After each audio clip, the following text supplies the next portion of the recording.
you doing in this car, Coolie? I have a ticket. A first-class ticket. How did you get hold of it? I sent for it in the post. I'm an attorney and I didn't have time. There are no coloured attorneys.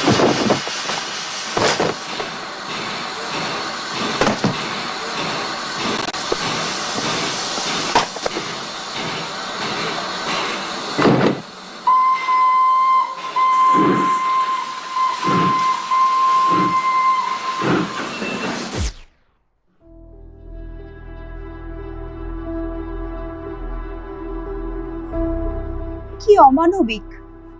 আসলে আমরা এতক্ষণ যে চলচ্চিত্রের অংশটি দেখলাম তা গান্ধীজির সাথে দক্ষিণ আফ্রিকায় 1893 সালে ঘটে যাওয়া সত্য ঘটনা অবলম্বনে নির্মিত।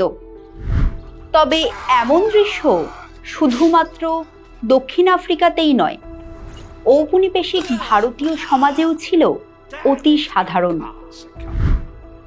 তার আভাস আমরা পাই ইতিহাস, বিভিন্ন সাহিত্য এবং কবিতার ছত্রে ছত্রে। বস্তুত অষ্টাদশ ও ঊনবিংশ শতক নাগাদ ইউরোপের বিভিন্ন সুসভ্য ও শক্তিশালী রাষ্ট্র এশিয়া, আফ্রিকার দেশগুলিতে প্রতিষ্ঠা করে ঔপনিবেশিক শাসন। এই সকল শক্তিধর দেশগুলি তাদের উপনিবেশগুলিতে শাসন পরিচালনার সময় জাতিগত শ্রেষ্ঠত্ব ও জাতিগত নিকৃষ্টতার বিষয়টির উপর বেশ জোর দেয়। এইভাবেই ঔপনিবেশিক সমাজে সৃষ্টি হয় জাতিগত বৈষম্যের। কিন্তু এই জাতি সংক্রান্ত প্রশ্নের স্বরূপ ঠিক কেমন ছিল, আর উপনিবেশের সামাজিক পরিকাঠামোয় এর প্রভাবই বা কী কী, এই সব কিছুই আলোচনা করব আজকের ক্লাসে।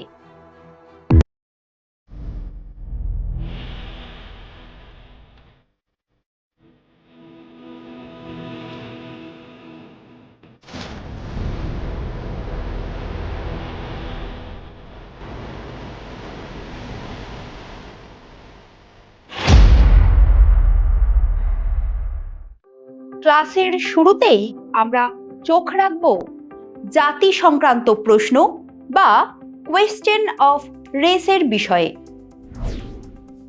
ইংরেজি শব্দ রেসের বাংলা অর্থ বা প্রতিশব্দ হল জাতি, কুল বা বর্ণ।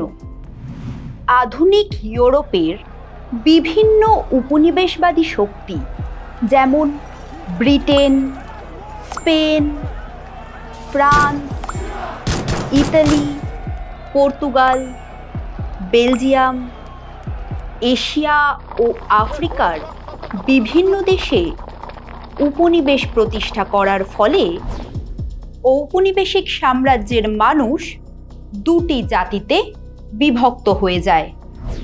একদল হয় সাম্রাজ্যবাদী শাসক জাতি, অন্য দল হয় উপনিবেশগুলিতে অবস্থানকারী শাসিত জাতি। এদের মধ্যে প্রথম দল অর্থাৎ সাম্রাজ্যবাদী শাসক জাতিগুলি তাদের উপনিবেশে বসবাসকারী জনগণকে নিম্নজাতিভুক্ত বিবেচনা করে বিভিন্ন বৈষম্যমূলক আচরণ করা শুরু করে। বস্তুত তাদের এই জাতি এবং জাতি বৈষম্যের ধারণাটি পশ্চিমী উন্নত শ্বেতাঙ্গ জাতিগুলির কিছু পূর্ব ধারণা ও অনুমানের সঙ্গে জড়িত ছিল। আচ্ছা, ঠিক কি কি উপায়ে এই বৈষম্যমূলক আচরণ প্রকাশ করত তারা? চলো সেইগুলো একবার দেখে নেওয়া যাক। ইউরোপের ঔপনিবেশিক শক্তিধর জাতিগুলি তাদের উপনিবেশগুলিতে নিজেদের সীমাহীন জাতিগত শ্রেষ্ঠত্বের প্রচার করে। যেমন ইংরেজ ঐতিহাসিক জেমস মিল মনে করতেন যে ব্রিটিশ শাসনাধীনে অনুন্নত ভারতীয়দের মঙ্গলই হচ্ছে। তাই ভারতীয়দের স্বাধীনতা দানের কোনো প্রশ্নই নেই। অন্যদিকে ইংরেজ কবি রুডিয়ার্ড কিপলিং সাদা চামড়ার মানুষদের অনুন্নত জাতিগুলির দায়িত্ব নেওয়ার আহ্বান জানান। দেখো, ঔপনিবেশিক আমলে শ্বেতাঙ্গ জাতি তার জাতিগত শ্রেষ্ঠত্বের আস্ফালনের কারণে উপনিবেশের জনগণের প্রতি অবজ্ঞা ও তাচ্ছিল্যের মনোভাব প্রকাশ করত। প্রসঙ্গত উল্লেখ্য, কিপলিং ভারতীয়দের অর্ধ দানব এবং অর্ধ শিশু বলে হেয় করেছিলেন। আর তোমরা তো জানোই, শ্বেতাঙ্গ শাসক গোষ্ঠী উপনিবেশগুলিতে অবস্থিত। সরকারি অফিস, আদালত, সামরিক বাহিনী প্রভৃতির প্রতিটি উচ্চ পদে চরম বৈষম্যের সৃষ্টি করত। শ্বেতাঙ্গদের এই অন্যায় আচরণের বিরোধিতা করা তো দূরের কথা, এই অন্যায়ের প্রতিকারের জন্য কোনো রকম আবেদন পর্যন্তও করা যেত না।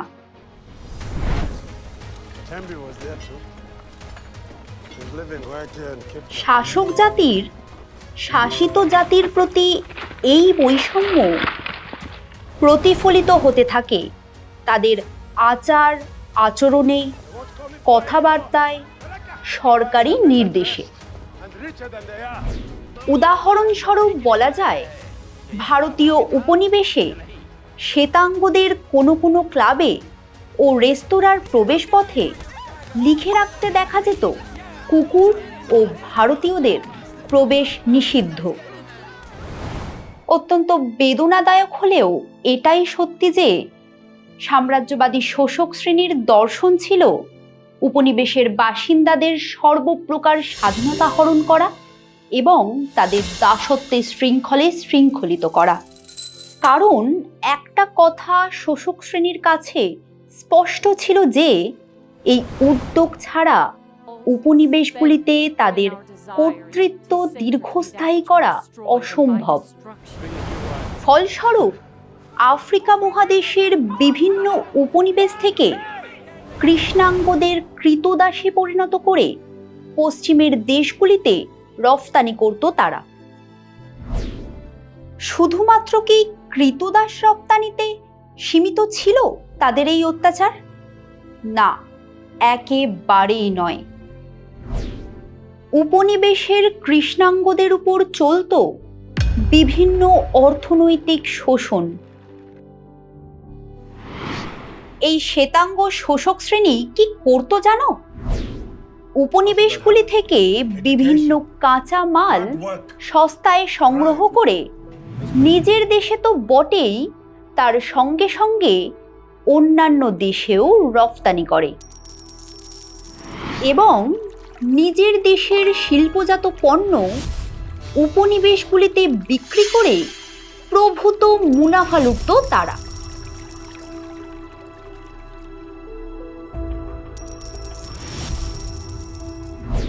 এর ফলও হয়েছিল মারাত্মক। উপনিবেশগুলির কুটির শিল্প, ক্ষুদ্র শিল্প ধ্বংস হয়ে গিয়েছিল এক্কেবারে। চরম হতাশা, বেকারত্ব ও অর্থনৈতিক দুর্দশার মুখোমুখি হতে হয়েছিল উপনিবেশের বাসিন্দাদের।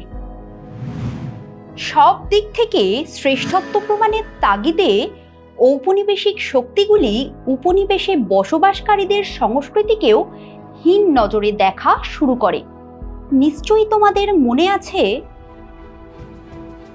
ভারতে বেন্টিংকের আইন সচিব লর্ড মেকলে প্রাচ্যের সভ্যতা সংস্কৃতিকে সরাসরি দুর্নীতিগ্রস্ত, অপবিত্র এবং নির্বুদ্ধিতা বলে অভিহিত করে মন্তব্য করেছিলেন, ইউরোপের ভালো কোনো গ্রন্থাগারে একটি দাগ সমগ্র ভারত ও আরবের সাহিত্যের সমকক্ষ। ভাবা যায়, আর শুধু এদেশে কেন, আফ্রিকার কথাই ধরো, বর্ণবৈষম্যের সবচেয়ে অমানবিক প্রভাব পড়েছিল সেখানে। বস্তুত আফ্রিকা মহাদেশে ইংরেজদের উপনিবেশ দক্ষিণ আফ্রিকা 1910 খ্রিস্টাব্দে স্বাধীন হলেও তার শাসন ক্ষমতা থেকে গিয়েছিল ব্রিটিশদের হাতেই। তারা ভূমিপুত্র কৃষ্ণাঙ্গদের খুব নিচু নজরে দেখত। Then we must make them accept we are their leaders.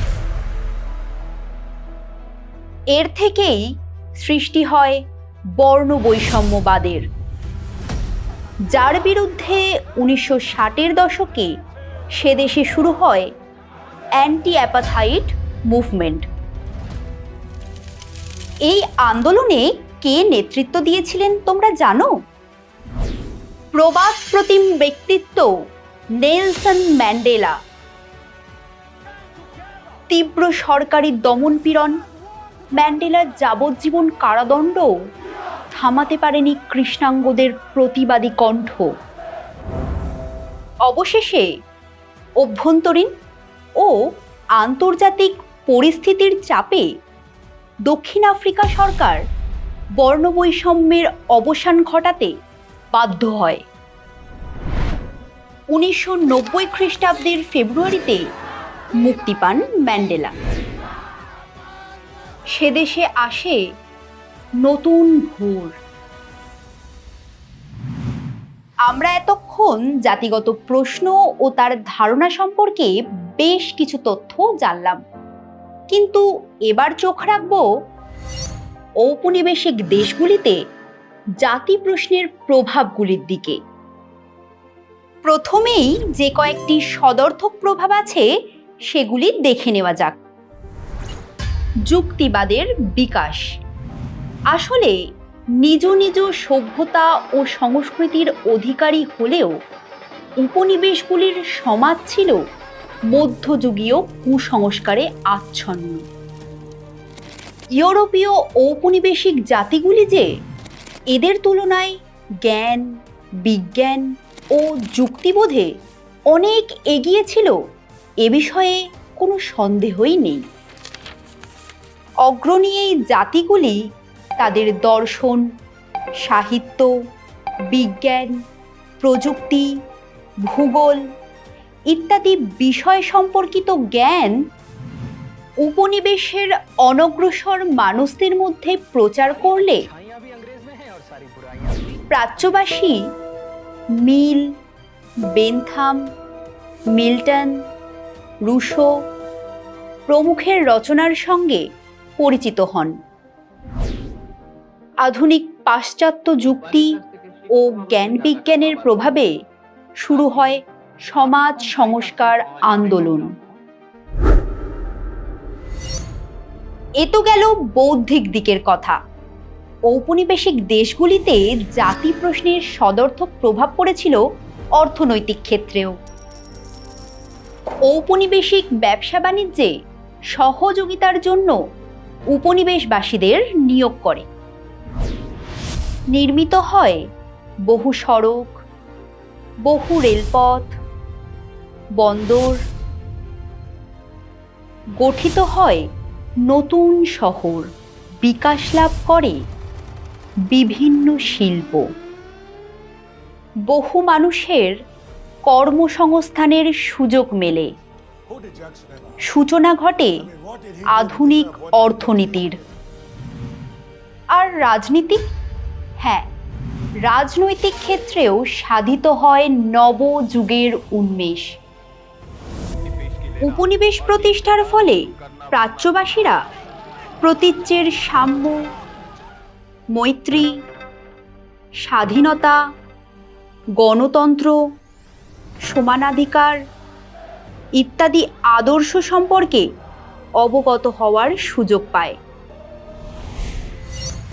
আর এই সূত্র ধরেই উপনিবেশগুলিতে আসে আধুনিকতার বাতাবরণ, যাকে বহু ঐতিহাসিক ঔপনিবেশিক আধুনিকীকরণ বা কলোনিয়াল মডার্নাইজেশন বলে উল্লেখ করেছেন। আর এই আধুনিকতা থেকেই জন্ম নেয় জাতীয়তাবাদ। এবার পালা নঙর্থক প্রভাব বা কুফল আলোচনার। তবে এ বিষয়ে নতুন করে কিছুই বলার নেই। ক্লাসের প্রথম দিকেই জাতি প্রশ্নের ধারণা দান করতে গিয়ে যে কথাগুলো বলেছিলাম সেগুলো কুফল ছাড়া আর কি। তাই আলোচনার শেষ পর্বে এসে একটা কথা বলতেই হয়, জাতিগত ক্ষেত্রে জাতি, বংশ, ধর্ম, সম্প্রদায়, সামাজিক স্তরবিন্যাস ইত্যাদি বিষয়গুলিকে কেন্দ্র করে এক বিভেদমূলক ব্যবহার ও বিশ্বাসের ভিত্তি তৈরি হয়েছিল। তারই নির্লজ্জ বহিঃপ্রকাশ ঘটে দক্ষিণ আফ্রিকা ও ভারতের মতো দেশগুলিতে। আর এই জাতি কর্তৃত্ববাদই পরবর্তীকালে রূপান্তরিত হয় সাম্রাজ্যবাদে।